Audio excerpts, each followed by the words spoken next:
என்னோட சப்ஸ்கிரைபர் ஒருத்தவங்க பார்த்தீங்கன்னா, எனக்கு தனியா மெசேஜ் பண்ணி என்கிட்ட ஒரே ஒரு ரிக்வெஸ்ட் கேட்டிருந்தாங்க. அவங்களுக்கு வந்து ப்ரௌனி செய்யணும்னு ஆசையாமா. வீட்ல இருக்க எல்லாத்துக்கும் ரொம்ப பிடிக்குமாமா. பட் காசு இல்ல வாங்குறக்கு. ரொம்ப ரேட் அதிகமா இருக்கு. நீங்க ரெசிபி ஷேர் பண்ணுங்க. நான் பண்றேன்னு கேட்டிருந்தாங்க.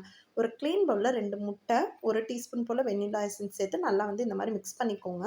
3/4 கப் போல white sugar and brown sugar 2மே வந்து பவுடர் பண்ணி சேர்த்துட்டு நல்லா மிக்ஸ் பண்ணிக்கோங்க. ஓவர் பீட் பண்ண வேண்டாம்.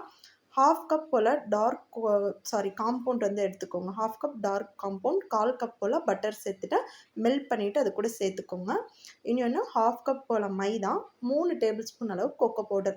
மெஷரிங் பார்த்தீங்கன்னா, 1/2 கேஜிக்கு நான் சொல்லிட்டு இருக்கேங்க. நான் பண்றது வந்து பேட்டர் வந்து 1 கேஜிக்கு. இது கொஞ்சம் எனக்கு அர்ஜென்ட்னால என்னால 1/2 கேஜி, 1/2 கேஜி தனியாலாம் சொல்ல முடியல. அதனால தான் மெஷரிங் சொல்றேன். கரெக்ட்டா பெர்ஃபெக்ட்டா பண்ணிக்கோங்க. இதுக்கு அப்புறம் பார்த்தீங்கன்னா, நல்லா மிக்ஸ் பண்ணிக்கோங்க. மிக்ஸ் பண்ணதுக்கு அப்புறமா 8 இன்ச் டின்ல வந்து சேர்த்துக்கோங்க. பட்டர் பேப்பர் போட்டுட்டு 8 இன்ச் டின்ல போட்டுட்டு, உங்களுக்கு டாப்பிக் ஏதாச்சும் குடுக்கணும்னா மேல வந்து ஆட் பண்ணிக்கோங்க. நான் சாக்கோ சிப் குடுத்துருக்கேன்.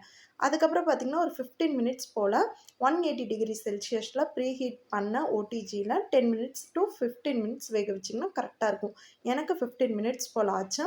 பாருங்க எந்த அளவுக்கு பெர்ஃபெக்ட்டா வந்திருக்குன்னு. கரெக்ட்டா நான் சொன்ன மாரியே மெஷரிங் பண்ணிக்கோங்க. நீங்களும் ஆர்டர் பிளேஸ் பண்ணணும் அப்படின்னா, மேல இருக்க வாட்ஸ்அப் நம்பருக்கு கான்டாக்ட் பண்ணி டீட்டெயில்ஸ கேட்டுக்கோங்க. கண்டிப்பா ட்ரை பண்ணி பாருங்க. ரெசிபி பெர்ஃபெக்ட்டா வரும்.